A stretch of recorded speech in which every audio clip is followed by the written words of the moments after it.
тобының әншісі Ерген Айтымбетов жас әнші Аргония жайлы ойын айтты. Айтымбетов ғана емес, өнер өкілдерінің біразы оның атышулы әндерін ұната бермейді. Бұл қазақ өнеріне деген қиямет деп түсіндірді. Аргония «Кірмей қалама деп қорқамын» атты әнін Бейбіт Қорғанмен бірге орындаған. Алайда әріптестері тарапынан сын астында қалды.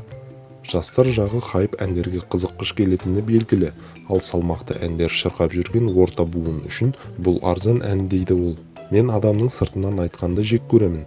Ол әншімен кездесіп қалғанда өзіне де айтқанмын. Әуені жақсы, аранжировкасы жақсы, бірақ сөзін түзеп жіберу керек деп ескерттім. Ол «менде не шаруаң бар» дегендей кейіп танытты. Қазақша ақыл айтсаң, орысша ұрысып тұратындар бар ғой. Басқаша да сөйлесуге болады, бірақ түсінбейтін адамның санасына кірмейді.